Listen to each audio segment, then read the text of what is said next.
How's it going, man? How you doing? What's that? Delete photo. You need what? Delete. Delete? There's no. It's on film, man. Sorry about that. Did you change? What's that? I can't change it. Welcome.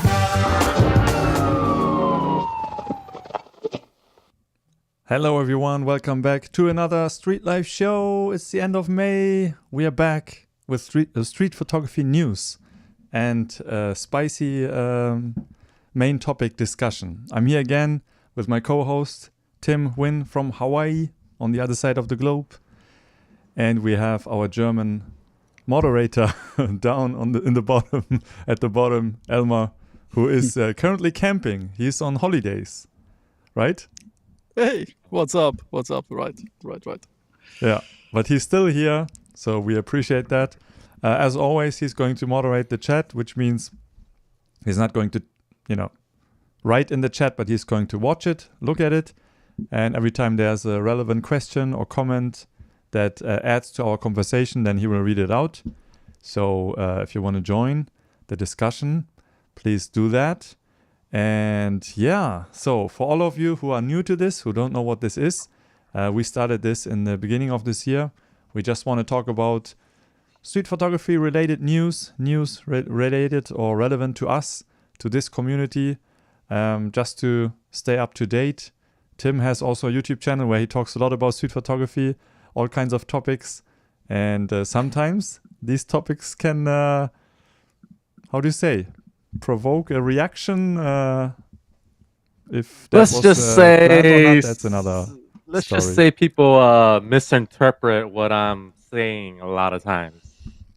Yeah. So you definitely touch on some sensitive topics, but I think it's good because we need to constantly have a conversation around all the things we do, because it's good to look back and see what we are doing. So we are going to talk about his latest video because he got a little bit of a backlash. I mean, just looking at the comments, some of the comments I kind of expected to see. I also experienced that a few times in my YouTube career. So yeah, you saw it in the title and in the thumbnail. The topic is going to be about POV videos in the street photography community. But I think the overall theme or topic is also if we overshare the process of street photography, right? And what kind of downsides that can bring. And if it maybe takes away the magic behind the art form of street photography. So, yeah, I'm going to have a quick look at the chat. We're seeing a lot of members with leaderboard icons. I don't know what that is. Danny's here. What's up? Yeah, I don't know what these community leaderboard icons are, but it seems like you're first place. Congratulations. Okay. So before we go into news, I want to talk a little bit about what we've been up to. If it's okay, I'm going to start because I was away last weekend. I was in Oslo, participated at the Oslo Street Photography Festival. And that was the first time for me participating, physically participating at a festival as a speaker. I have been doing some presentations for other festivals, but during the COVID times and I couldn't travel, so I had to do it online. So I prepared a little, let me see. Yeah, I have a blog post on my website with some impressions. I took my OG Ricoh GR 2013 version with me on this trip. I felt nostalgic after seeing the GR4 announcement news, and I wanted to use that camera then. I'm just going to report a bit about the festival. The Oslo community feels it is not a huge community, but it's definitely bigger, I think, than what I know here in Hamburg. They also have Sweden is close by. There are some people from Stockholm, and they had a great venue and they had these info displays. It was super well organized from the first communication. It looked very professional. Very professional, and they rented this co-working space, or it's like a startup networking office space, I don't know. But also the corporate identity of the festival. Like it's Oh, look very at that billboard of you. Woo, look yeah, at yeah, of that. course. I waited here for a few Oh, minutes just to get man. a photo of this, of course. And you Let's can always Who is see, that here handsome speaker for guy? Saturday, 8 p.m. So you always knew what's coming up next. Ah, See on the right side, you can see they had a food options. So if you want to go out to get some food, because they had a bar where you can get drinks, but food you had to get outside. But it was in the city center, very close to the central station. Here we can see some of the finalist photos. Here also as well. And then the stage was pretty big. I mean, it looks not so big here, but they had this 2 floors. And I think I have another one from more wide angle. how many? Do you know how many people submitted to the festival? How many Oh, photos were submitted? I think they said it during the festival, but I forgot it. I'm not sure. Because But there's I 50 also had to finalists, help right? judge the finalist images. Here we see Julie Hudova, who was also a guest. And I mean, Looks she's great. professional. She has been attending lots of festivals. But I've never listened to one of her presentations. And I was the last, I was the very last at the festival, like 8 p.m. And I thought maybe that's too late. But Yeah. they also had one on Friday evening, 8 p.m., a guy doing a presentation from Stockholm, a photographer. And the crowd was so engaged. They were asking really good questions, like really deep questions that really made the speakers think and reflect. Yeah. Like, I what do never you think about experienced it. POV video? Did they ask that? No. The thing is, I didn't get to experience the Q&A session because my presentation was too long. I didn't practice it. It was a new presentation, and I went on for 1.5 hours, and I only had 1 hour. I should do the presentation 1 hour, but I did it. It took me 1.5 hours. In the end, I even had to rush, and I felt so bad because, I was really looking forward for the Q&A as well. Afterwards, people would ask me questions, but that was unfortunate. A lot of people, all the people who talked to me said, it's fine, it was amazing, they liked it, they loved it, but I was not that happy. But that's my fault because I never really practiced my presentations. But here, the stage, usually you have a projector, or a lot of the times it's just a projector. Oh yeah, projector. that looks very nice. And they had these screens, and you have these lines, but at least the contrast and colors are good, People can also see it here from this side. Eva here and EP5, they're both from the collective. I have seen them online on Instagram, but never met them in person. And this is also, these are also members from the collective. And here you can see the GR with the flash and the positive film. It's just a perfect camera for something like this. Then also there was Dawn Eagleton. I don't know if you know her, but she does these street. They're street portraits, but she does it through windows, and she waits for eye contact often. But she doesn't ask for permission. And I saw her on Sean Tucker's channel a few years ago. Also very professional. Presentation was super. How do you say? Well structured, polished, very structured polished. and polished. But sometimes too polished is. Yeah, sometimes you need a little spontaneity. Yeah, I think I should probably take notes and also polish my presentations. But a lot of people appreciated that I just, I just winged it. Okay, I just want to show some impressions here. This is another speaker. You will. I think I can tease it, right? You're going to do a little I'm gonna finalist reaction video. Yeah, I just recorded it yesterday. Oh, So okay. I'm editing. I got it. Probably give me like 2-3 days to edit it, and I'll send it out. And we'll see. Okay. Yeah. Do that. It was very difficult picking out my favorite top 10. But in the end, the one that won I also picked it That's for the one you first. picked. Yeah. So yeah, just to close this off, I didn't really had the chance to see the city. These are all photos I took during a photo walk we did. As you can see, the weather was not that amazing. I basically just saw the city center. There was so much more I wanted to see. Yeah, these are all impressions from the photo walk. Yeah, and then I had to fly back. So I basically just stayed for the festival. This is a random tourist group. Okay. So, anything up with you guys? Anything you want to share? How was your month? What did you do before we go into the street photography news? No? Yeah. I'm currently in Berlin, and I love it. Yeah. That's to share. All right. All Good. right. Elmer's in London, in Berlin. What am I? Okay, I guess we go into news then. Let's go.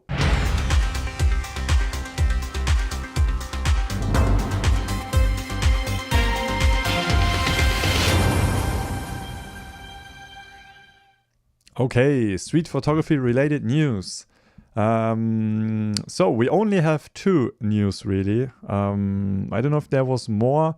We usually don't really do a lot of research. Also, don't come here to get an update on everything that's going on in the world. We also just reacting on news here. We're not really reporting. Well, we are reporting, but we also want to give our opinion and share our thoughts and make this like a discussion as also. So we have 2 news. There was a Fujifilm X half-frame camera that was released, but we didn't include it because I think you guys agree as well. It's not really relevant unless it's very niche. So it's personally, I'm not interested in it. Therefore, I don't want to talk about it. But do you want to share any comments about that or not? Sorry, I got sidetracked there. I was reading the comments. What were you saying? Again, this is live. This is what happened when it's live TV. See? I know I'm saying we are not professionals, but at least a little bit of. we are. It's just we're just different, you know. Everybody wants to be polished on YouTube, and we just rules are meant to be broken. I see. You want to skip to your main to your topic. Okay, then I will open up then first news, and then of course, I mean especially because it's my show here. Of course, we have to start with this big news. The Ricoh GR4 was announced. Well, the development was announced, but it's the first official announcement, and we have some specs. We have all the details. Still a lot of details are missing, but this was very surprising to me as well, because I knew sometime this year I would get an info about when it's going to happen or what. Basically, I thought we are going to plan together for some kind of teaser or something like that. But then a week before the press release, I got notified that there's going to be a press release. Oh no, actually, I was notified that we will have a short call, and I didn't know what is it about. I was pretty sure it's going to be about this GR4 camera, but I thought I would hear some inside info. I was like looking forward to it, and then I was told tomorrow we are going to officially announce or do a press release for the public, and the specs will be released basically. And then they told me, if you want to do something, you can do it now, or it's up to you.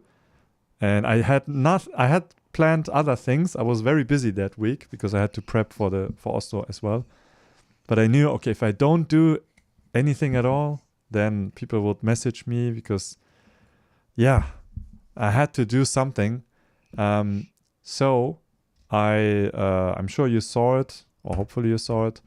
I did one short video. Oh wait, it's not short, 20 minutes. But I went through all the press release. Hi everyone. And filmed it all in my garden. because I went immediately outside, printed the press release and read it out. Omar Gonzalez here also did a very fun video, which I recommend. By the way, all the links will be in the video description after the show ends, pretending that he's Ricoh and reacting to all the complaints. He's always creative like that. So I want to share some additional thoughts about this announcement, because a lot of comments have reached me, of course.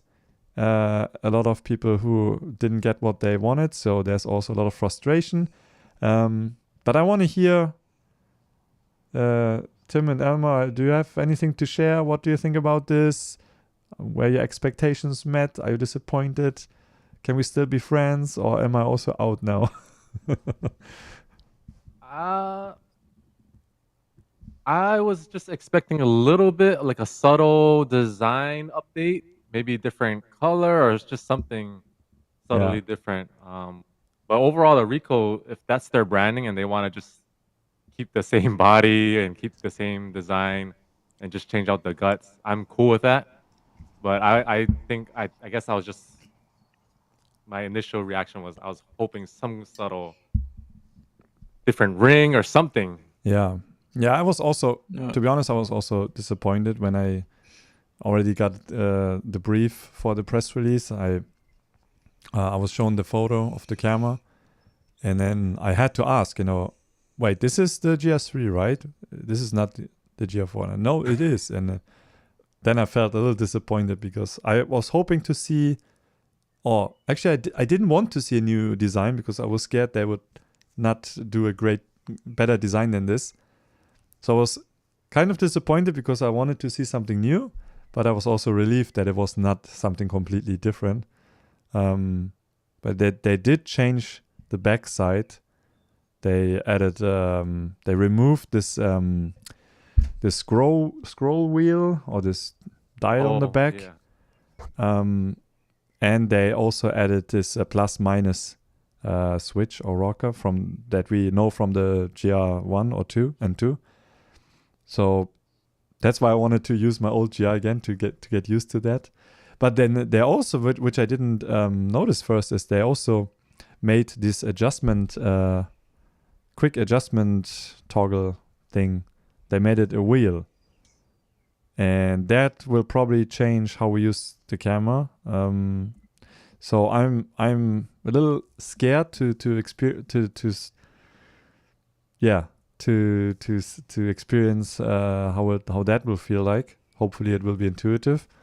The battery is going to be the same. Yeah, battery is going to be the same. Because that was don't know. the issue I had with my Ricoh. My battery, no matter if I bought a new battery, it kept dying. So that's why I sold it for the Olympus. Yeah. And I had like 7 batteries. Yeah, the thing is, unfortunately, all the third-party batteries, they don't perform as well as the original ones. But of course, life is not great. I personally don't mind it as much because the way I use it, oftentimes one battery is enough for the day. So I always bring 1 or 2 in just in case. But they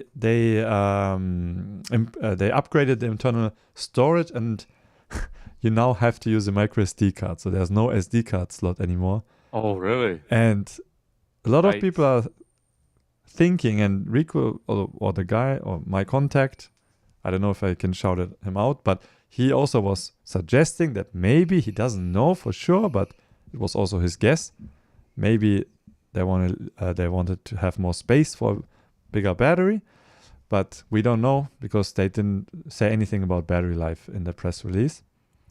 So my guess is that they're still working on it, and hopefully we see a bigger battery. We will see. I want to see a bigger battery, even though I have no problem with the old one, but it's always nice to have more battery. And then the most of the upgrades are internal, and that's not sexy, just upgrading the sensor and the processor, but the lens also was redesigned. I have to be careful how I word this, but I think in the video I was also saying that there is this thinking about this GR from the Ricoh side that it's a completely new camera, and even in their press release they're saying this is like a different kind of camera. Like it will feel like a completely different camera. And so every time I told them, oh, it's basically a spec upgrade, and but they say no, it's there's something new inside. We have to see. I don't know what that means. And I'm not sure if this is an old sensor or a new sensor, because it looks like it could be the same sensor that's in the Sony A6000 line and Fuji's, but How much it could is also Did be they a give completely the new price? one. Did they give the price on this or No, but expected to be definitely a little same. higher than the current GR, because they're still going to continue the to sell the GR3X. So I'm pretty sure it's going to be a little bit more expensive, but I don't know how much. But also I don't know for sure, but that's just my guess. Look at the the X106. That was also like $300 more than the 5. It was definitely more expensive. Yeah, I'm not going to go through all the specs. You can watch my video for that. I just wanted to react on this again. watch the video and don't skip the ads. Don't skip the ads, please. Yeah. No, it's okay if you skip.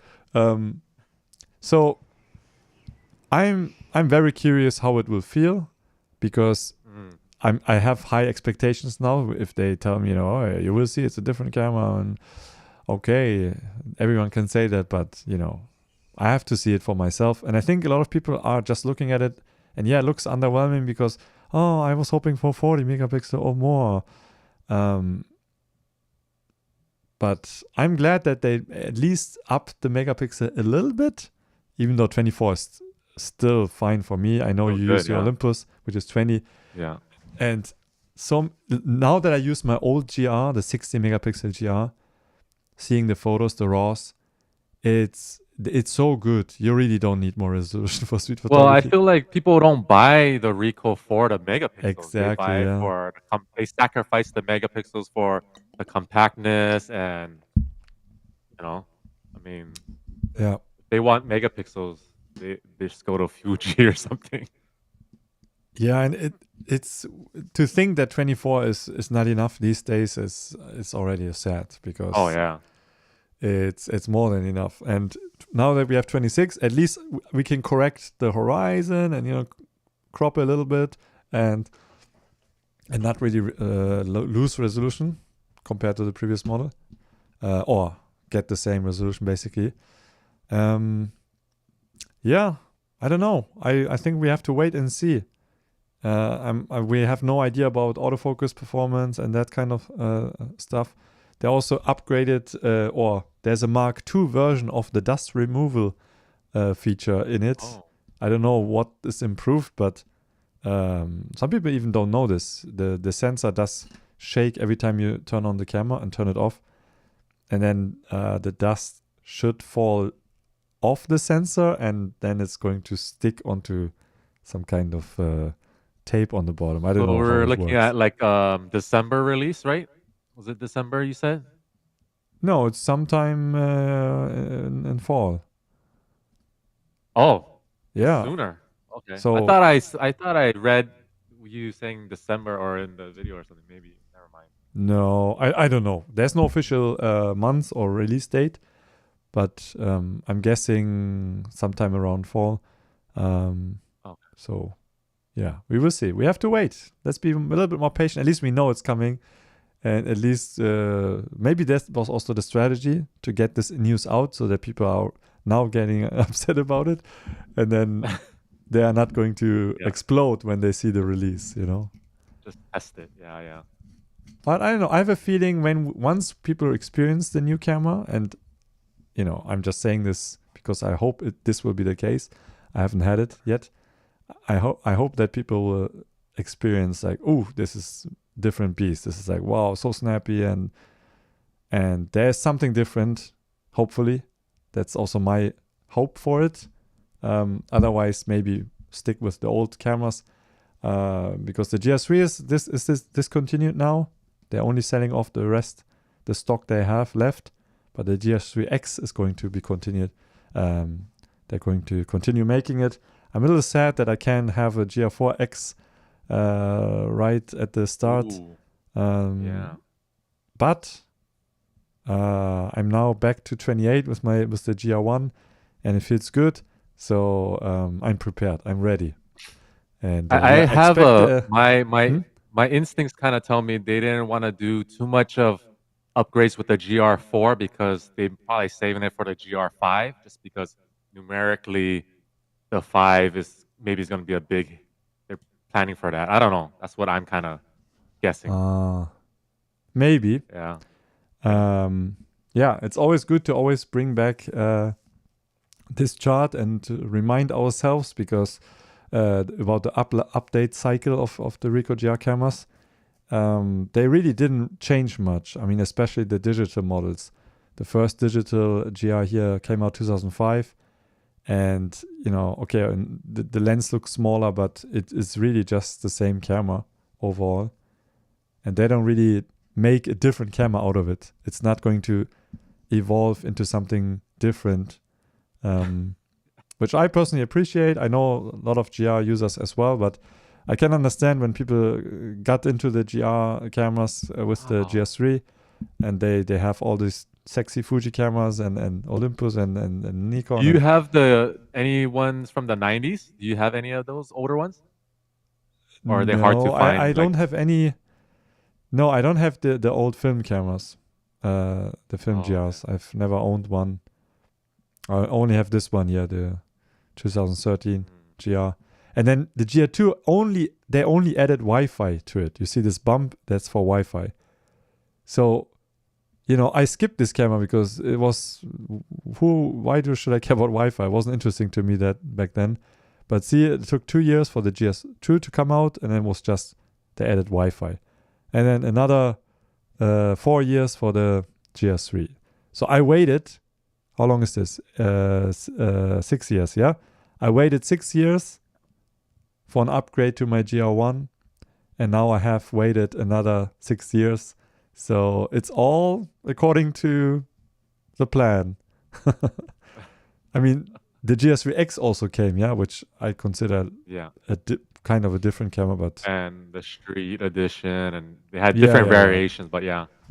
I couldn't find the chart. There's one chart with all the special editions as well. But yeah, this is the GR is the GRX. I could use that and be happy with it forever. The GRX. Yeah. I mean, I'm really loving the GR1 at the moment. It's like my main camera now for taking photos of daily life and my family. For that it's awesome because it has a flash and it's you have also the colors are nicer. It looks more nostalgic. Why did they take away the flash? Do you know? Because of IBIS. Oh. Yeah, because they added IBIS. And that makes the camera that makes the inside bigger, or you have less space. So they had to get rid of IBIS. So, yeah, you can't have both. You have to either you have flash or you have IBIS, but you can't have. I didn't know both. that.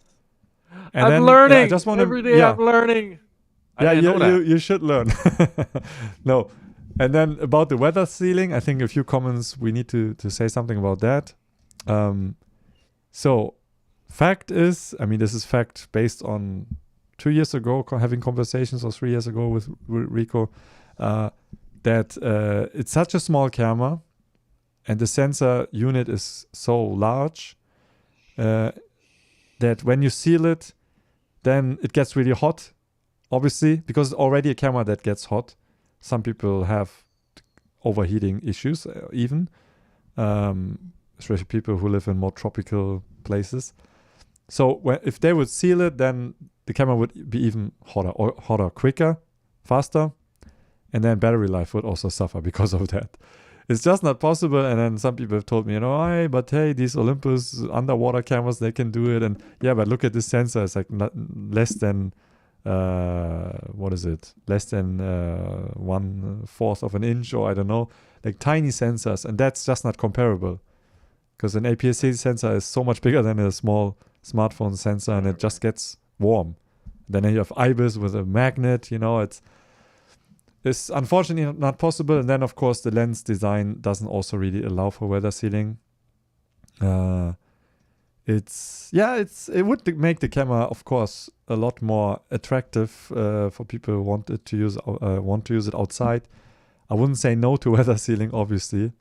Eventually, I hope they can manage to do that, but at this moment, it's just there is also no the GR is in its own category. You can't compare it to an X100. It's not because it's just a bit bigger, but also the lens is not a retracting lens. It's fixed. It sticks out, so they have more space behind the lens. And here, the entire lens goes into the camera. So imagine how there's not the GR has to get erected, basically. Yeah, exactly. The erected lens. Yeah. So it can. Yeah. No, but I mean, I think it's the less or the more things you add, or it's just gonna add to the cost. So and the weight of it. So which is I don't think the weight is an issue or the cost, but it's also the size is a huge issue. I heard that if they would do changes and the camera would be 1 millimeter thicker on all sides, that would already be too much. Oh, okay. It doesn't sound like much. I don't know why they put this limit, but they are so proud and happy about this form factor because, they even made the camera smaller compared to the GR1 and 2.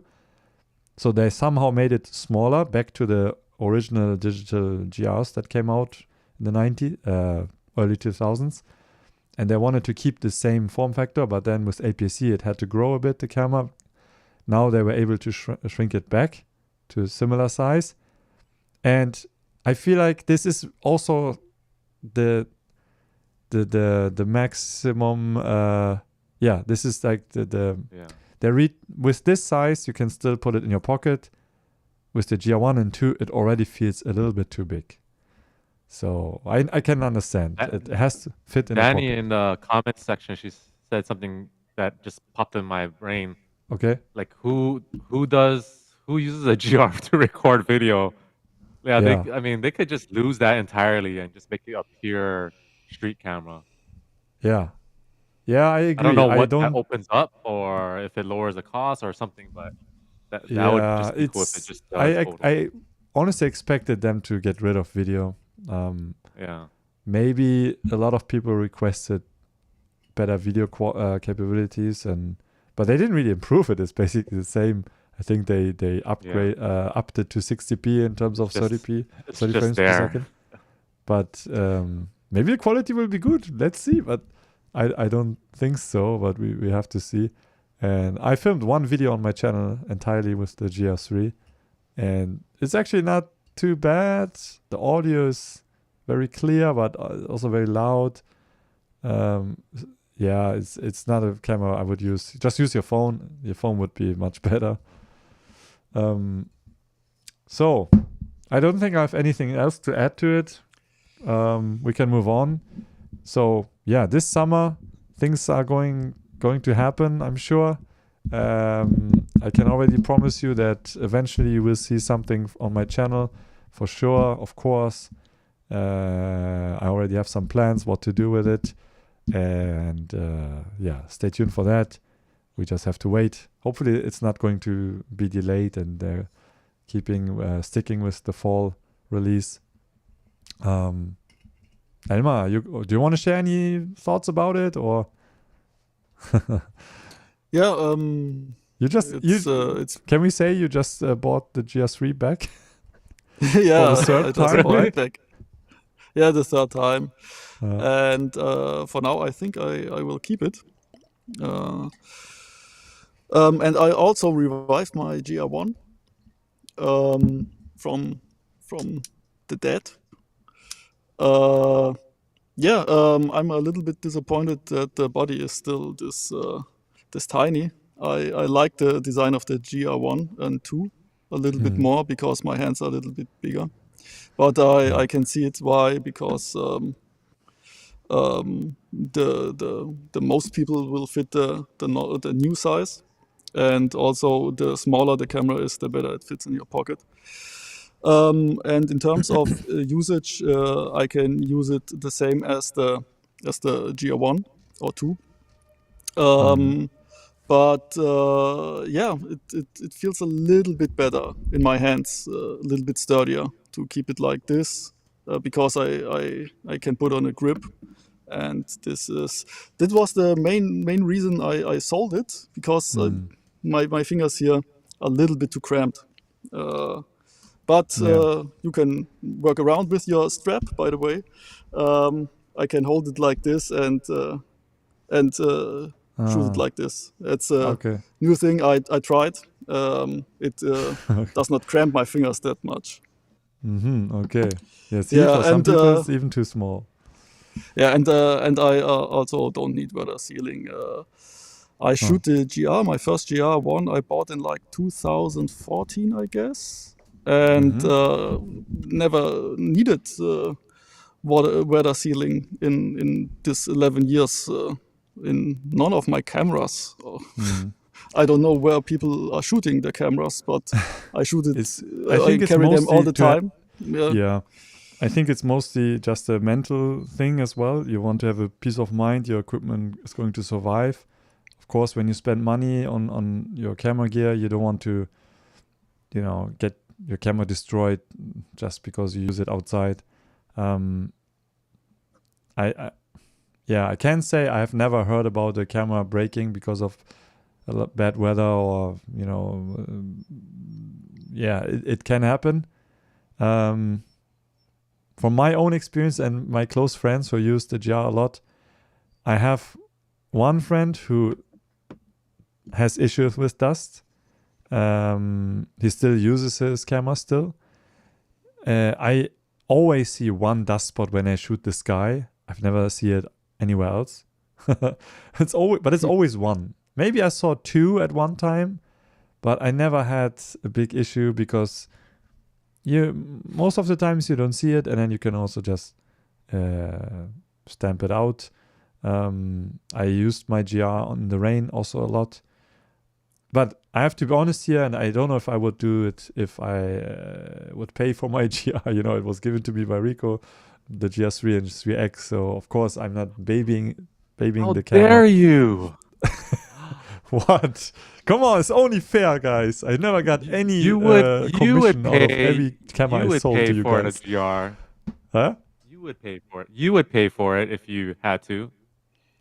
I would absolutely pay for a camera for a GR if I had to, but I don't want to pretend that I would not care taking it out in the rain or on the beach. I would be more careful, of course, but that's not my own experience. I put my GR3X in my pants pocket all the time.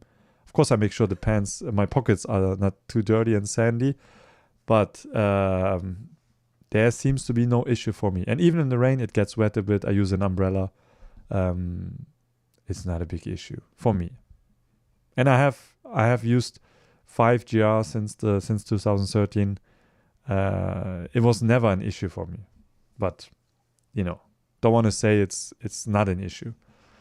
Okay, let's move on. We talked a lot. Enough. Let's stay tuned for more updates and let's stay positive. Come on. Don't get angry. Let's see the positive side. When you have a GR3 already, you don't feel the need to upgrade, then that's also good. Save some money. Okay, next topic. Okay. We are going to, well, not really. We could go down a rabbit hole in the street photography community, but we decided to not do it. We don't have enough time. But I think we are all on Instagram, right? I mean, I'm sure all of the people watching are also on Instagram. We share our street photography on Instagram, and there are a lot of street photography hub pages, which are pages that collect or repost other street photographers' work.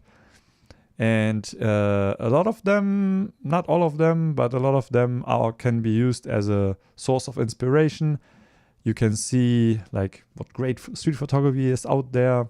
You see some of the classics. You see some new photography you have never seen before. So not to say they are not useful sometimes. But something weird happened in May. So this is a photo that was shared from my work here on the Street Photographer Foundation website. And I remember that I saw it and I was happy about it and I didn't care about it. Let's move on. It happens a few more times. Nowadays, I care more about the approach because I know that some of the pages, not all of them, not generalizing here, they grow their pages with other photographers' work. And it just rubs me a little bit the wrong way if they don't ask for permission. You know, they just take your photo, post it to grow their following. And then especially if they start to sell you exposure or, you know, start to sell and make money, I think it's only fair to ask. So in this case, start to sell you the American dream of street photography. Yeah, I mean, nothing against making money with street photography. It's already hard to just make money with street photography. But, you know, maybe don't be so sneaky about it, you know.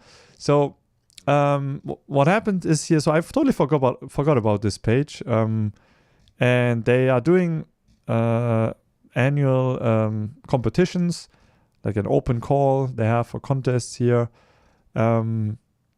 Okay, and people submit.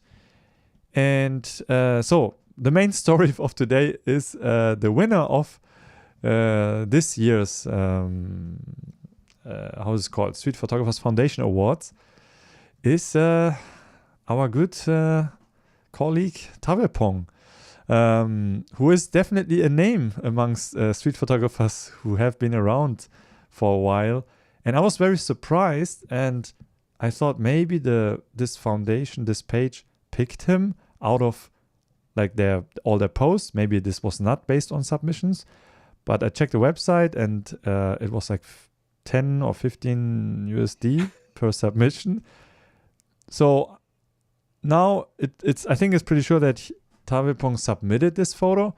And if you've never seen this photo, then hey, maybe that was the motivation behind it, to have new eyeballs on this photo. But this is basically his most famous work, I think. He has a lot of cool photos. This photo has a long shelf life, huh? It has a long Still shelf life because winning awards 10 years later. First time I saw it was when he posted it in 2016 here. So it's almost 10 years old. I don't know if he took it maybe even before that. He definitely posted it on 2016. And it's a cool photo. Makes you think, you know, what's going on here. It has been posted a lot. Articles have been posted about it. He's also a Sony ambassador, and he is in photo books, and he is amongst the 20 most influential street photographers based on Street Hunters here in 2015.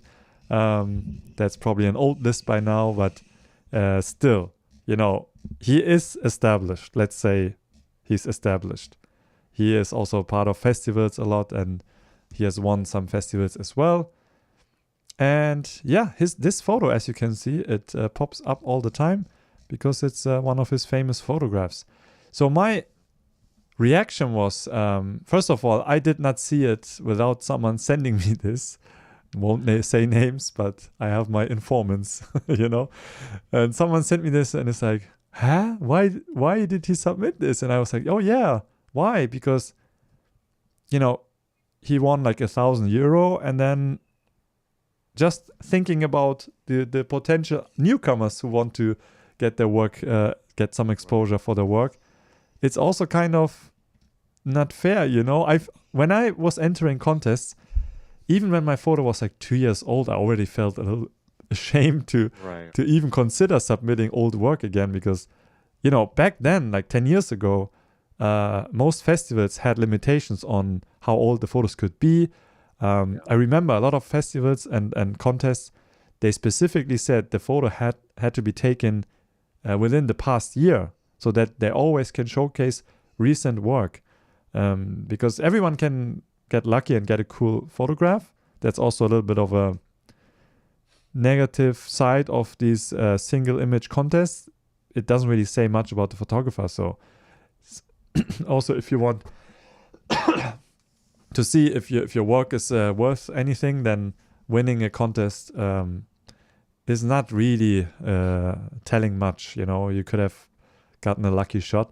But Tablepong has a lot of great work, so I feel it's I strange remember to me. seeing this in Miami Festival when they were still around. I remember seeing this back then, 2016 or 17. It got into Miami, but I can't really fault him, because if the Street Foundation just let it open with no cutoff dates, it's more on them, and maybe it clearly, with them having no cutoff dates, they're just leaving it open so that they can get as much submissions, so that they can get more money. Yeah, Because exactly. if you have And less that is rules or less criteria, you're gonna just get everybody to submit, and then that way you get more money. So I think it's more on them. But it is interesting to see him submit something so old, but it's kind of like he's still playing within the rules. It's the equivalent of like Matt Stewart submitting his pigeon photo or his leaf photo. Yeah. It would not be fair, It would be like, hey, what are you doing, Matt? Like, leave something for the rest or of Alex us. Webb. Yeah, or Alex Webb, right? But you raise a good point. I also wanted to go in this direction, because I don't want to judge Tablepong's decision here. He can do whatever he wants, especially if the rules are this open. I just find it a bit strange. Maybe he just needs the money. He needs the money. I don't know. I don't think so. He seems to be making. He seems to do well, just from looking from the outside. But your point was a good one, because if a lot of contests are open and they basically accept any photograph taken in the past. And I checked out some other contests, and they all have very loose rules. So you can submit your old portfolio work. And so I'm then wondering, why is that? Is that, to me, it looks like they just want to have more submissions. Which makes sense if they have to finance like a festival, an exhibition. But a lot of these contests, they don't do exhibitions. I'm pretty selective on what reaction videos I do with the festival. Like, if they have an actual physical space, like a festival week that they're gonna do, and if their rules and criteria are pretty straightforward or clear, then I'll do a video on them. But if it's like Lens Culture gets the pass because they're like the biggest one, and sometimes a lot of their selections are ridiculous. But like, I don't. People they message me like, oh, you should do a reaction on this or that. But if it feels like they're not really giving back to the community, then I don't do it. Yeah, and then I have to blame the judges as well, because if I would be in the jury, I would not select the photo, even though it is a good photo, just out of fairness. I think I don't know. Maybe I have to choose what I think is the best photo, probably, but I would feel strange picking up a photo. I would immediately see, oh, this is the Tablepong Classic. Then I would be like, wait, should we even make this a winner? Is that fair? Like, I don't know if this discussion happened behind the doors, but it makes me wonder if these guys even knew this photo. So, it's just my opinion. It's maybe it's not fact, but I think if you run a street photography contest, you should know a bit about at least what the past 10 years about all the big photos from the past years, so that you can see it when it comes up. Because if they charge for this contest, I mean, they have to pay the judges, of course, as well. But yeah, I wanted to open a little bit of a can of worms here and discuss these hub sites, but I think we're just going to focus on this story here because they have a lot of followers. And, if you just think about if you have 700,000 followers, even if just 1% would submit, that's a lot of money. Or like 5% even. Like 5%. It's realistic that 5% of people would submit. I think the number is much higher because a lot of people want the exposure. They feel good when the work is reshared, reposted. But I don't think I'm a fan of it, of this concept, of this For sure, yeah. this system.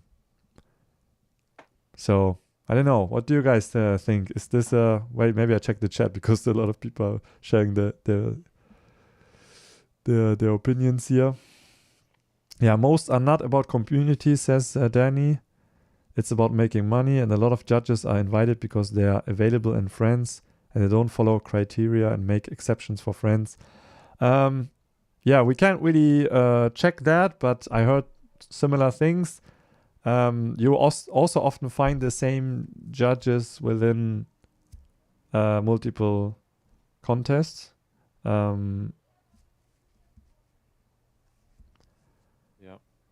People have to post photos somewhere to get noticed, says Kost. Yeah, true. Yeah, how did we used to share photos and get noticed? By doing good work on Flickr, and then they also had pages, It was Flickr. Yeah. Your photos can still be reposted by these sites. You don't need to ever submit. You can just share photos, tag all the pages, and they will happily repost if you tag them, if it's good.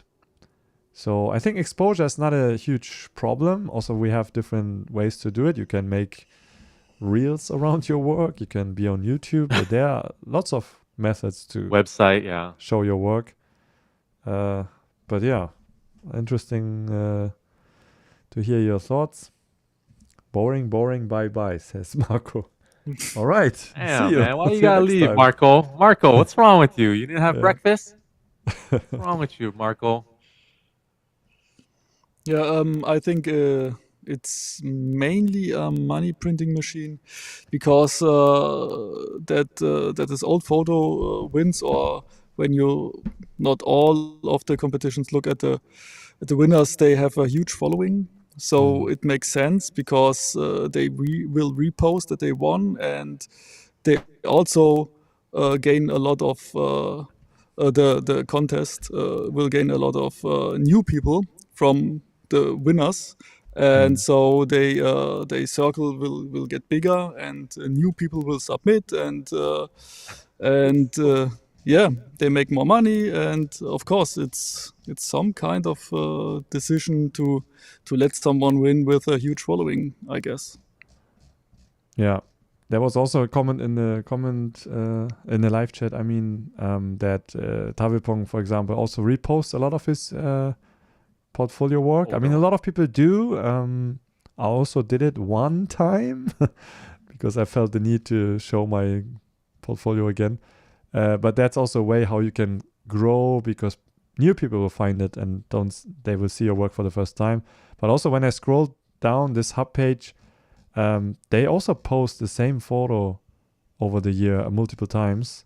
Like the first photo we saw was the fingers and the nails. I'm sure it's going to come up here in a second. I have seen it a bunch of times here. My argument to I think that's Costa. That people have to post Here's photos it somewhere again. to get noticed. I think getting this one I saw noticed, multiple times. it doesn't have to be like your main objective. Just take photos and enjoy it, Yeah. And I checked all the photos that were reposted from my page, and 2 of the hub pages are running contests, but the other pages, even though they have over 100,000 followers, they just do it to provide inspiration and have basically an archive of, here it's again, So Hey, Tavapong. He's in the chat. What's really? going on? No, is he Big really? dog. Oh, hey man. Sorry to expose you here. No, hey, you can maybe answer some questions, because we were wondering why your photo is in this contest, because we all have seen it. It's a great photo, and you know, it's kind of the, how do you say? Everyone has their icons. Yeah, icons. You know.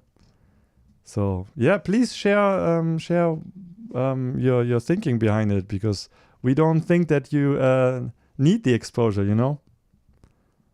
But it would be cool to hear your side. Oh, he just commented.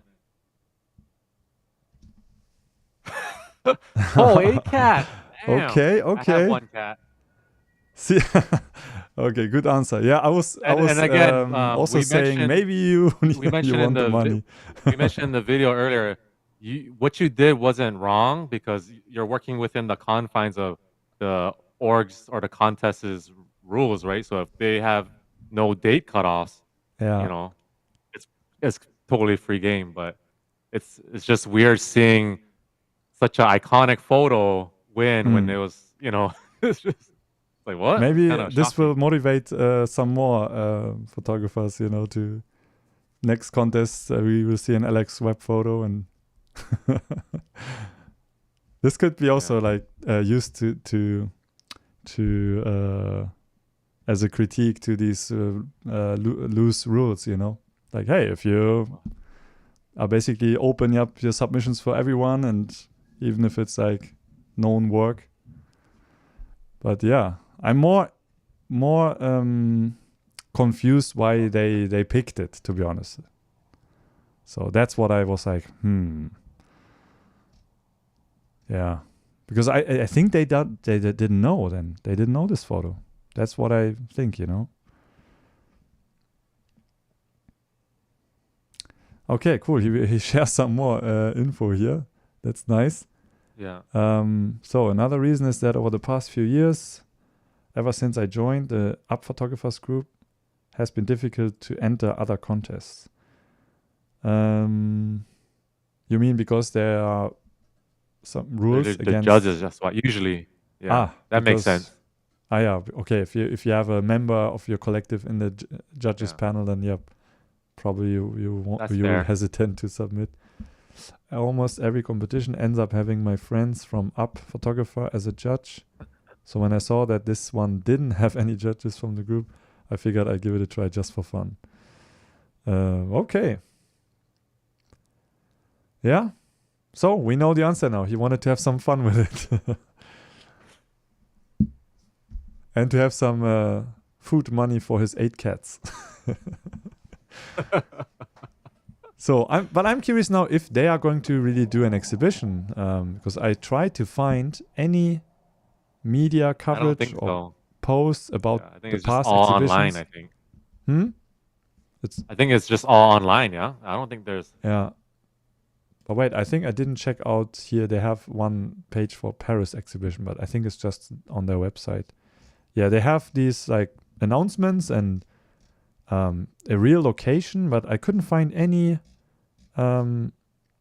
like photos from the event or any report. Because if you would run a contest every year and you want to get submissions and make something out of it, I think you would promote it with, you know, hey, look, we exhibited it, at least share some photos. I really couldn't find any. Yeah, and if you go to exhibition, you also only have 2. The founder of this hub also founded Tehran Street Photography Festival. So that's also a pattern I see, that a lot of these They contest have pages other things going on. Too. they have Yeah, other it's kind of pages, so multiple pages. dang. Yeah, maybe one day we have to do more investigations. And They're dominating the street scene. yeah, it's a huge account, and there are more similar accounts, you know. So Alrighty. I think we reached the end. That's all we wanted to talk today. in terms of news. We are going to now go over to our main discussion. So let's transition to, what did I prepare? Oh yeah, I have to go here. So, Tim, it's your fault again. People are outraged. Why am I always getting in trouble? Yeah, you're always getting into trouble. I'm just talking, man. Why? Yeah. Why are people so sensitive? Yeah. So, do you want to explain what you did, or should I try to? Yeah, I can Recap. explain it real quick. Okay. So, basically, I made a video POV problem within the genre, and how I came up with the idea. I was just scrolling on Instagram, and then I saw, I don't know his full account, but I just recently followed him, Jaja. He's a Thai street photographer, and he made a reel just working the scene, working the corner, and I really liked it. He was at a nice spot, good color, good background, decent, human subject matter, and he was just on burst mode, which is I'm cool with that, but it's what it kind of turned me off seeing that because the final product, his photo was good, and I kind of wish I didn't see the process because it kind of ruined the magic for me.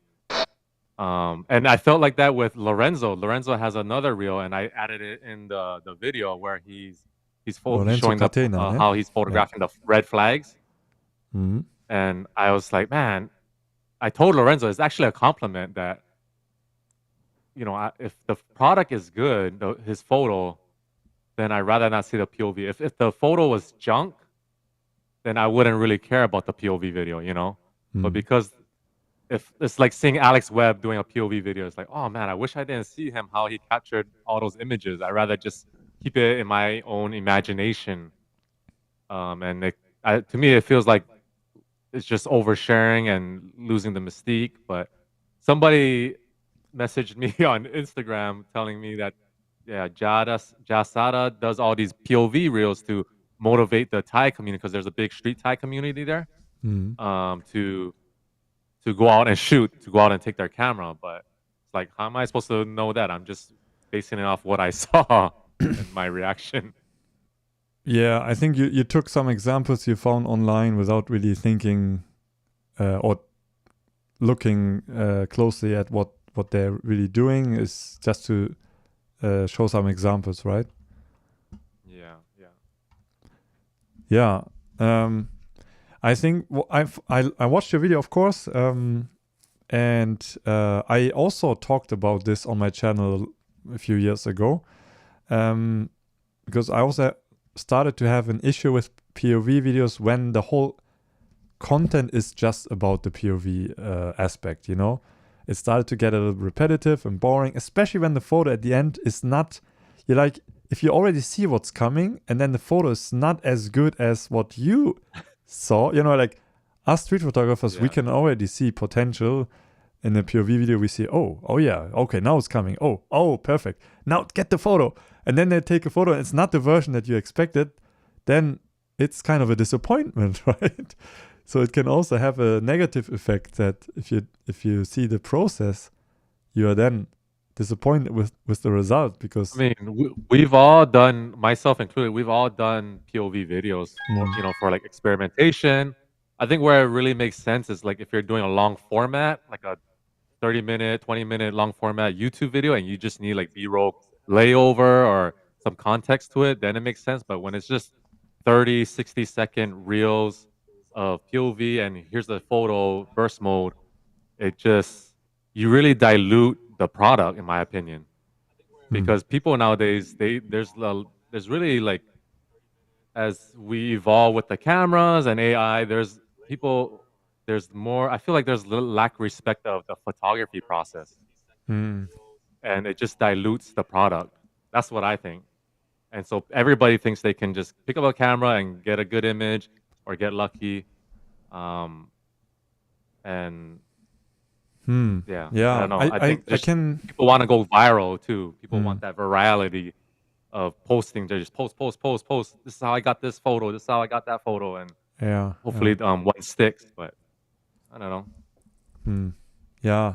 I mean, some of the comments on under your video that were mostly defending POV videos, they often mention that, hey, if it's for some people it can be motivating to see the process, you know, they learn something, and that's also absolutely the case. I got inspired by some POV street photography videos. That's why I started doing my own.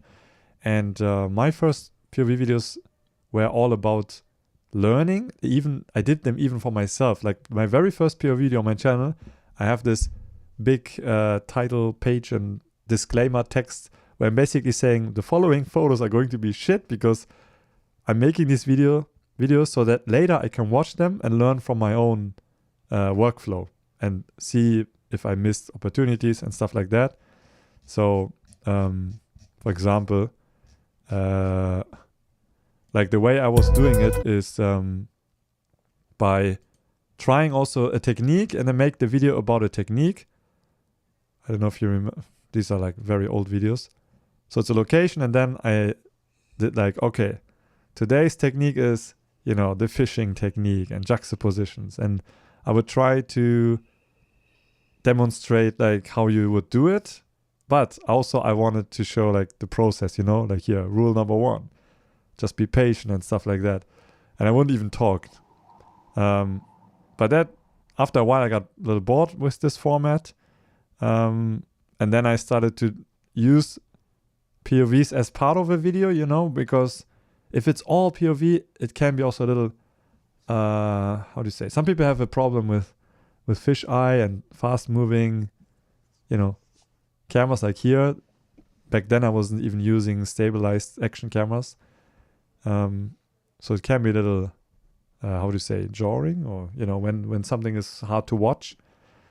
But I think if you have a story to tell and you have like a concept behind it, like for example, I like to use POV if I want to share the experience, if it's like a crazy experience, you know, going to Super Nintendo World and Universal Studios to do some street photography. It's not a place everyone can go to or couldn't go to during the pandemic. So I wanted to make it a little fun, like share the experience. But I don't show the photo right after I took it. Sometimes I don't even show the POV, but I show another POV how I got to the location, you know. But then I show like 3, 4, 5 photos and then show something else that happened during the POV, but not the actual photo taking part. Because of the same reason that it takes away a little bit of that magic. You want to be surprised by the photo. Yeah.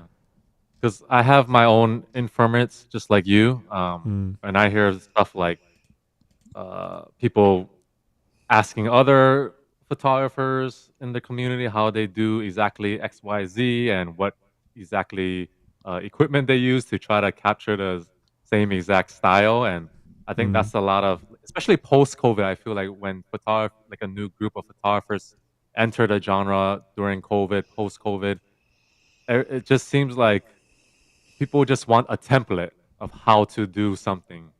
And street photography, you can't mimic somebody else's style. You're already 2 steps behind. If I'm trying to copy a Lentaro photo or style, I'm already 2 steps behind. You gotta experiment and really find your voice, really feel your environment. Especially if you're shooting in the same location, like your home. It's gonna take a while to really find what you like, you know. Yeah.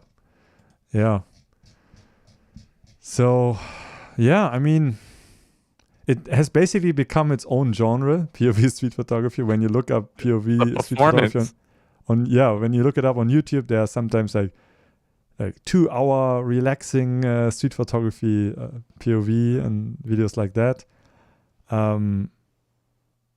I almost also wanted to try like a 2-hour street photography POV, but I was like, nah, too big of a video, too long. But maybe this is a genre that we just missed out on. Yeah, I mean, I found this year also on YouTube. Don't know anything about this photographer. Not saying this is like he's doing bad things. That's as an example. I think it's, you know, cool with the frame and stuff, but, you know, the photo is like exactly what he frames here and here. So it's kind of fun to see the final image, but it's also not giving you more than, you know, it's already showing. And, you know, I want to show this here. Hopefully I can show this on the stream. The first time I saw a POV photography scene in my life was when it was James Nachtwey and this war photographer documentary, this film. Like, see the action cameras basically in front of his finger. And that was so intense. And I was like, wow, I've never seen this chaotic. That one is a good one. That's crazy, right? And this got me so hooked. Maybe it's hooked Crazy. on war photography. It's not the right. It really intrigued me to explore this kind of photography. You know, and that was the first time I saw it. I was so blown away. I also wanted to do it. Then a few years later, I discovered what street photography is, and Eric Kim's blog, and of course popped up, and his videos. And I want to show you, everyone here who's watching, this is a little bit of YouTube history here, because I think he got asked by people to do a POV. They were like, "Can you maybe show you how you work the street?" Then he started to do POV videos, and he was using like a very old GoPro. I don't know which model, but you will see it here. I'm going to play just a few seconds here from the beginning, because it really shows you that this must be the beginning of POV street photography. And then I started to see more people doing it. That's also the reason why I started doing it. But let me just play this. Hey, what's up, street photographers? This is Eric Kim from the Eric Kim Street Photography blog. I got this crazy little contraption right here. It's called the GoPro HD. I think this is the 960. And here's my Leica M9. So a lot of you guys have asked me, you know, I want to see you on the streets shooting street photography from your point of view. And this is kind of like the best thing I could kind of rig up. I just picked up at Best Buy. Hopefully it's going to be interesting. It's obviously very apparent that it's got a red blinking light. I'm going to try to do some street photography and see how it shows that. Alright, street photographers, so I'm here. Yeah, and then he basically walks around LA here, That interesting there. showing basically the whole Let's process. Look at these three people. Take a photo of them. And yeah, if you know how he takes photos, he's, you know, he doesn't care if people notice him, and it's kind of part of his photography. So after I Yeah, that was pretty much, I'm sure this was pretty much the first, or at least the first like popular POV street photography video. And you know, he also did interviews with very bad audio. You could barely hear his guests. But Hey, what's up, street dogs? to me, this show us was your camera. super inspiring, because finally I saw some like-minded people, you know, people who do street photography as well. And it motivated me also to do my own YouTube channel. That's why I started to also vlog with an action cam, because I was like, hey, if Eric Kim did it, then I have a better GoPro now, then why not also do it? I'm actually pretty envious. So, but back then it was definitely new at that time. But Yeah, it Eric's was not one has saturated a with- lot more context, and it's long format. So Yeah. you know, compared to the reels we get hit every day, is like 30-second, 60-second, especially the ones where like they're gonna photograph like a paid model. You know, like, hey, can I get your picture? Yeah, Oh, man, that's like a whole nother category. yeah. Or you know, this video here, it's like kind of like walkie-talkie, you know. It's not like Paulie B invented something new, you know, it's just a modern version of it.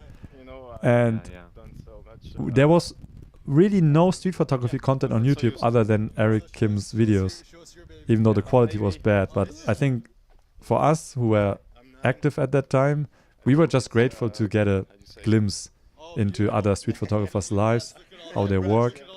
So we learned from that as well. So I still think POV videos have value, but I also get what you wanted to say with your video, which is, you know, that we show almost too much, and by that kind of taking away from the work as well. And it is true that some work just loses its magic, its meaning if you see the process. Like some images are just work better when you don't know anything about it. But also at the same time, the people that are offended or sensitive, you can keep doing your POV videos because nobody cares. Your photos suck anyway, so just keep doing it. The one that I was critiquing was the ones that had good final product, and I wish I just never saw the POV videos. But yeah, the ones with crappy photos, you can keep doing your POV videos. Just don't worry about it. You won't hear it from me. Yeah. I mean, I just love vlogging with the action camera, and I got a lot of inspiration from travel vloggers. Shout out to Small Brained American. If you know this channel, he's the G. He's the man. Watch his channel. I love his humor as well. But I love when people share their experiences with a simple camera, and it is also their point of view. So that's how I treat POV videos. It has to show an experience, like make it have a story. Like today I'm going to the fish market, and I really need that one photo in my portfolio that is still missing. Can we get it today? Let's go. And then I feel like, okay, we are now briefed on what's going on.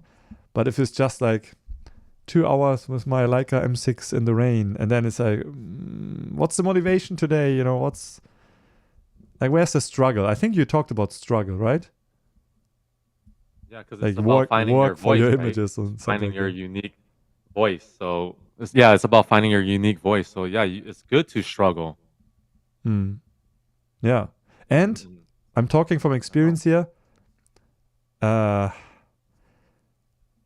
average, the photos you take when you make a POV video, they are going to be less good as the work you could have done if you would have just focused on photography. And sometimes you get cool photos when you also film it with your GoPro or action cam. But look at this thumbnail. Like, it just is more obvious when you do it. In Germany, I wouldn't feel as confident and comfortable on the street with a GoPro on my camera as compared to Japan, for example. That I would feel totally fine. That's why I also did a lot of POV videos in Japan. People don't care. But here, it's much harder, especially when you have a GoPro. People know that you're filming. So I try to not do POV videos. But what I do is then I have my action cam in my hand, I have my camera here, and then I share a bit of the scene, what's going on. Then you see some photos, but you don't see like all the workflow. Yeah. Now I forgot what else you said in your video, but I don't know. But what was some of the critique you got? Maybe we can talk about the feedback you got. I mean, Gatekeeping. Let's talk about that. Gatekeeping. Accusations of you being a gatekeeper. That's such a classic. As soon as you start to say your opinion about something, like, I don't like this, I think this takes away the magic, it's my opinion. Then someone is like, yeah, but just let people, why not leave them if they enjoy it? Like, this sounds like gatekeeping. Like, can we not just share our opinion anymore? Yeah, it's just it's a critique. So I don't see it as gatekeeping. I mean, of course you can watch the POV video, nobody's stopping you, but what I'm saying is it kind of most people are going to watch something. How about taking some decent pictures already? Mimic that, right? Like a formula. Hi everyone, Samuel But here. the Welcome other back half of to people another video, posting and today POV I'm going content, to they do just a want that POV video. It's been a virality while. This will component. be me going out on my last day I in don't know. Japan, my last real street photography I day. took it Yeah. differently. And I will try to some share my people. thoughts, and usually when And a lot of I'm POV out, content has also I'm looking shifted for to specific short form things, content, and right? there are often moments Yeah. where I don't capture anything at all. So That's the other why I thing, only yeah. do POV Yeah, videos at and the I moment. Dilute maybe it. I've And seen let's be honest here, they get a I've little seen one or repetitive, two reels and they used to that be were awesome when, James here Nachtwey in this. was I'm doing just it, talking more about the James photographers used to Nachtwey do it. movie here, talking But, about how yeah, this that's why was I only use how I got POVs hooked for, into when I'm in or how I Africa got or covering how this events. influenced me. But yeah, Or as I think part I of the saw vlog. one or two But reels today on we're going Instagram to do where it, and the yeah, workflow enjoy. or the street photographer was interacting also with the people, and it was fun to see that. but they didn't show the result. It was only about the experience being out on the street. But then there are a lot of videos where people are just, showing, holding up their camera in front of your phone, right? Front of the phone, snap a photo, and then you see the photo. And to be honest, most of the photos, they suck. They're just boring. So I don't need to see, the boring behind the scenes of a boring You photo. walking up and down and getting a boring shot. Yeah, exactly. Yeah, I mean, if it's like a unique situation, like you are, I don't know, you're in India and the train is full and you can barely stand, but then you start to take photos, and then this is like, oh, unique. But here in my video I did in Japan, I wanted to make a point, like film the entire day, like what happens. There's a lot that is where I just walk around, nothing happens. Like I even filmed how I tried to find a sushi place and they were all closed because of COVID. But it's just to show that there is not much going on usually. Yeah, okay. Yeah, we don't need to talk about the other examples. Yeah, but it's mostly for POV shorts. I guess I didn't clarify that, but those were the only examples I used in the video, was POV shorts. Long format is different because you're adding context to what you're doing, but the POV short is just more like you just want that instantaneous virality, But if you still think I'm gatekeeping, that's fine with me. Nah. Yeah, here I try to gamify like the POV shooting and make it like I'm shooting my subject. But I don't know, this didn't really get a lot of views. I don't know why. I thought it was a fun video. Okay, we can, I think, wrap it up. Or let's check the chat if people are adding to the conversation here. Maybe we have some other viewpoints to share. Max says he likes POV videos. Shorts suck. Okay, what are people actually learning from POV videos? Seriously, you would have to teach something important for someone to consider it worthy of being gate kept.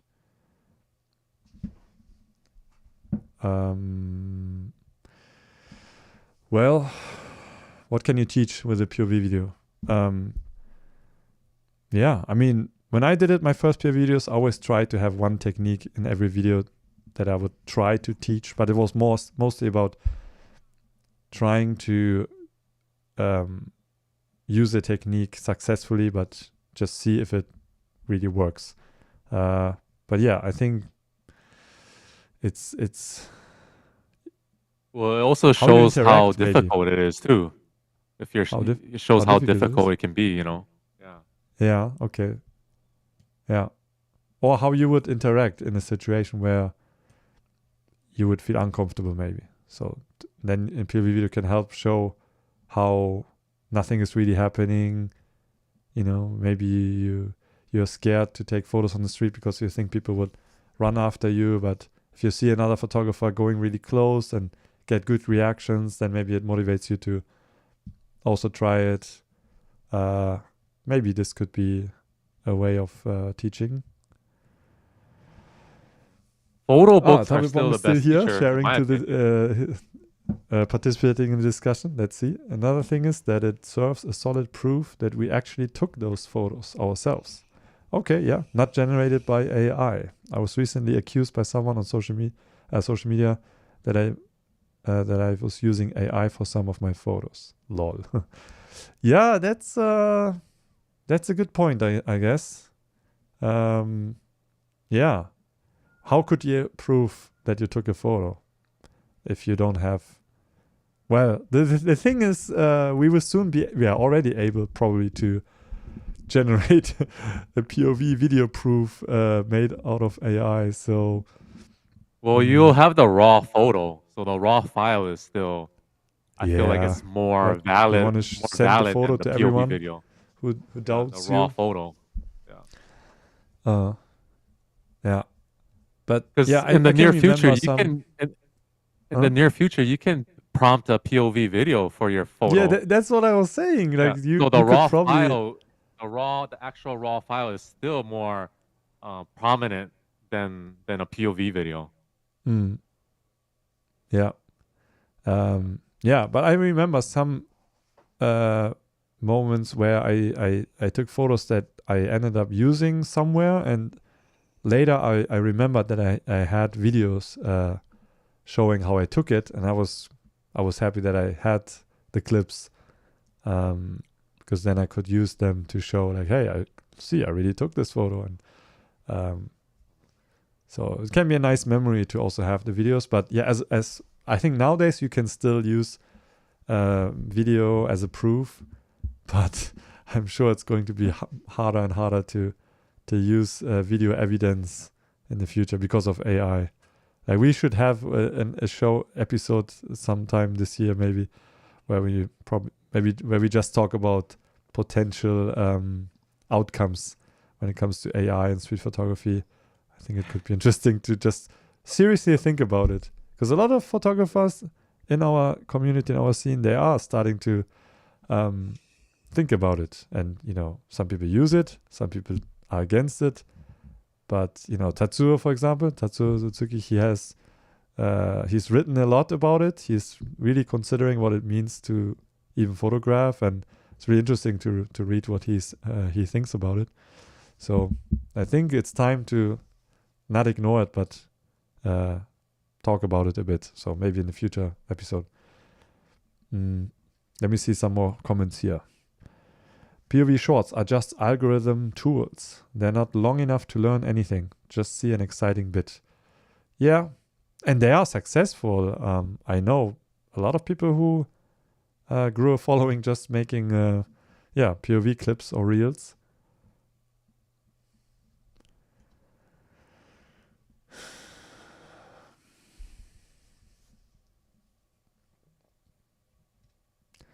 For learners, I think just focus on taking photos if that's really the intention. If the intention is to make videos, then most of the time the focus is shifted to make videos. So that means low quality photos, says Danny. Yeah. In general, I agree, even though I got some, well, I think they have cool photos, but I got some cool photos while I was filming a video. But that's just because I always film a video. I used to film all the time, but I also missed a lot of good opportunities because I was distracted while filming. So that's definitely a good point. I'm a photographer and I took this photo. I haven't seen this kind of reel in a long time.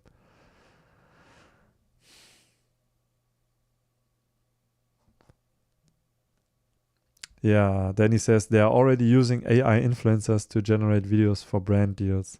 Definitely possible to make AI clips to show what may have happened before it was taken. I've already used. Film photography. No, I just saw a comment from Agent Soul, like it's probably gonna push film photography even to higher heights. Maybe, but you could even generate film photography probably, and again you would have to send someone your negatives to validate if it's real or not.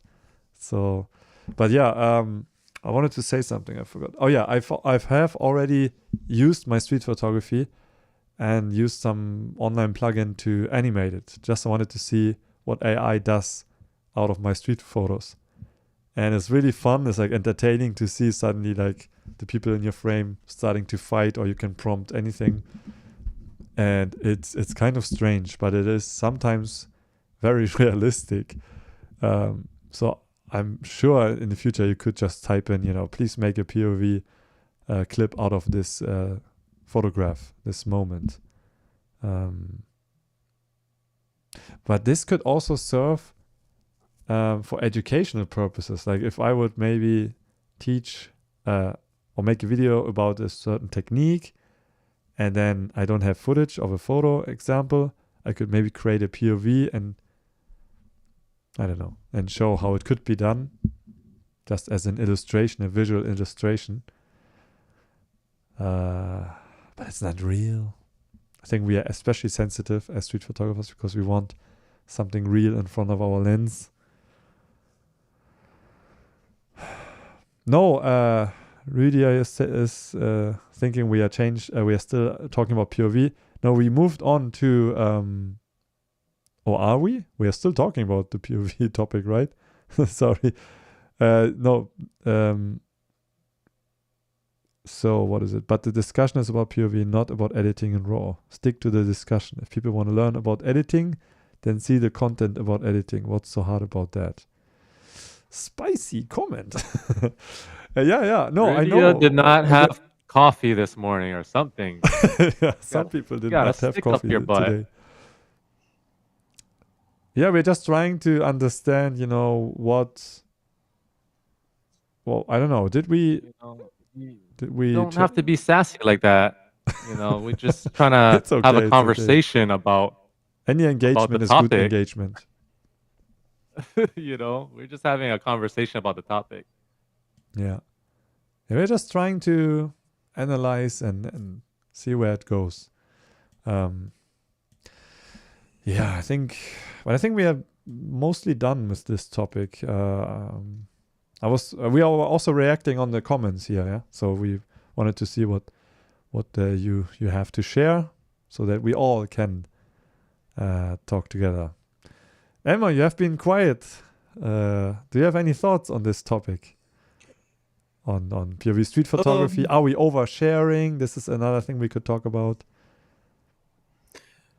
I think it's kind of done, this genre. I know it's popping up on social media, but for me it's done like 4 years ago or something like this. I don't like to watch it anymore. Yeah, Yeah. that's it. Okay.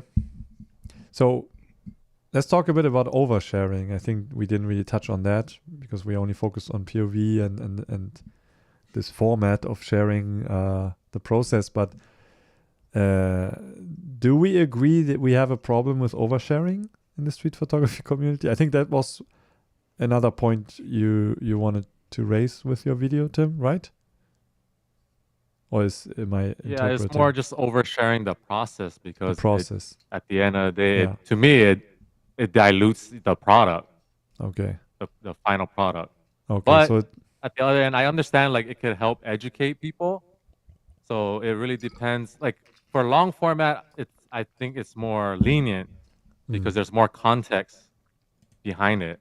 But for like short 30-second reels, it's just more like almost like clickbaiting in a way. And the algorithm feeds you that, right? Like if you interact with one POV, it's gonna keep feeding you that. yeah.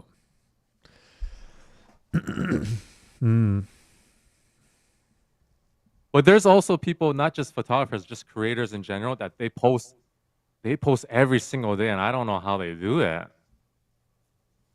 Like every single day they post something every day. Yeah. And I'm not talking about a story. Like they post a reel, a post, new photo or new restaurant. It's just like, I don't know how they do it. Sometimes it's good to just have that mystique about your profile. Yeah. I don't know if most people think it like that. But you would have to be an extremely good street photographer to be able to share photos regularly, like even once a week, a good photo. That's Oh yeah, not so or realistic. once a month, So really. Yeah. it kind of makes sense that we are sharing the process because that's easier. We can always share the process. And then, we sacrifice the quality of the work, but the content, in my Oslo SPC Street Photography Festival presentation, I had a section where I talked about the different kinds of street photography I do, and one section, one piece of the pie basically was content street photography, because a lot of street photography I do is for content, because that's the photography I do, that's the photography I can always do. So when I do a lens review, or I don't know, yeah, if I do a lens review, let's say, of course I'm going to use it for street photography. But because my main goal is to report on what this lens can do for you as a street photographer, I have to take some street photos with it. But it's not guaranteed that I always get great photos. So that's why I treated this kind of street photography as content street photography, you know? And maybe I get a good photo, maybe not. But it will always be not the best work, and that's just how it is. So, yeah, if you know that, then you can say, okay, now I'm doing street photography for content. It's okay with me. We didn't talk about what it means to always share mediocre work, right? That can also have an impact on how people see your photography skills or your level of photography. Because people always judge you by your latest work. And if you always post a POV or a short and the work is always not to the fullest potential, then people will learn or will think that this is what you do, this is your work. And they don't see your portfolio images because maybe it's hidden on your website.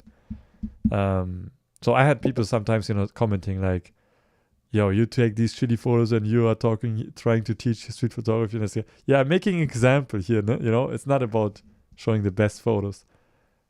But it is kind of unfortunate because then I start to be a little jealous about other street photographers who don't share the process or they make content street photography because they always remain judged by their portfolio work, which makes them look like amazing street photographers, I feel like I drifted to a different direction, but there's definitely one of the outcomes that sharing too much of your workflow can have. So yeah, I have lots of work that I never show because I know it's not for now. It's not to be consumed now. And that takes some discipline, and I might share one image out of a series, but not show everything. I also, to be honest, don't feel the need anymore to constantly show new photos. It's more, to me, if I have something to show, then it is because it's now available to show. It's not like oh no, next week I need some content. Let's go out, take some photos for Instagram. It's more like, hey, I got this photo. I was lucky. Maybe I share it. It's cool. Or I do like carousel posts of, a day of street photography or a day of documenting something. Like I just posted something that happened last week in Hamburg just to report. It's like, yeah, some photos are good, some photos are not so good, but it's just to have a story, here, this was what happened. This is how I saw it. But just general street photography, it would be very hard to share good work all the time. Of course, Also, you're viewing it on a phone too. You're viewing it on a small screen, so it's hard to. Yeah, but even all the grades, let's say, or the people who are established, they share a lot of their best work all the time because they know new people will look at the page, and they're trying to keep the feed look like their current like their portfolio is always showing, which is a different approach than how I treat it. I treat Instagram more like a blog. I mainly post stories, and then I just post a few photos of some kind of event or yeah. Let me see if I missed something in the chat. I think we have to wrap the show up. We are a little over time, but it was a good discussion and really cool insights and comments in the chat. Also was cool having Double Pong join us here.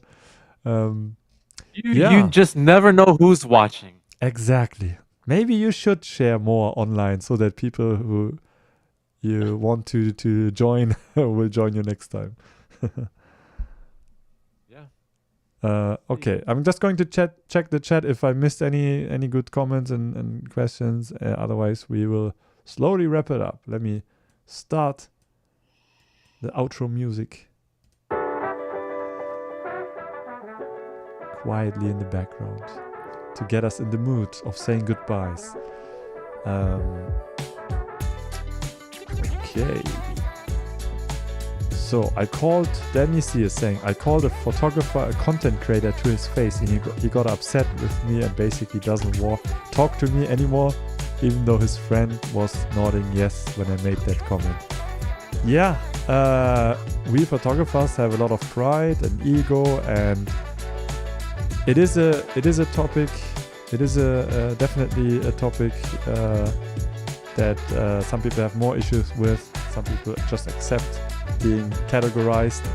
I personally also know some people who have had issues with being called a content creator or influencer, and they just stopped because.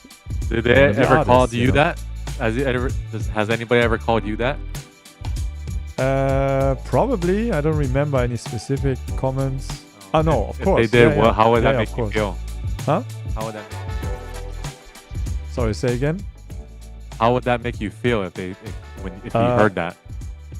Honestly, in the beginning, it hurt me a little bit because they didn't know what I was doing before YouTube. You know, like because you come off like a hobbyist, you're just doing this fun thing on YouTube. But I was already working freelance, you know, doing all these photo and video jobs. But I didn't talk about this on YouTube because I didn't want to. I wanted to have fun. So then people think, you know, oh, he's just a street photographer with a cap and, you know, typical street photographer who's not like do you real work. And I would get upset sometimes because I wanted people to know, like, hey, I had a life before YouTube. I'm not just this guy. But it's just how it is. You can't make the same first impression. All the time. You know what I tell people when they say that? What? I tell them I'm a street photographer that does content. I'm not a content creator that does street photography. Okay. You know, Yeah, I don't care anymore. It's like content creator has more range. Call me. Yeah. Content creator has more range. It shouldn't be an insult, to be honest, but I can see why, because everybody's a content creator now, right? But so is everybody's a street photographer. So everything's just diluted in the end. So you can call whoever you want to call. It doesn't, you know. Yeah. In the end, I know what I'm doing, and I said, I work on things in the background, and eventually they will come out, and then please judge me on that when it comes out. In the meantime, I don't care what people say, you know. Exactly. So as long as I enjoy what I do, then I should not care about labels.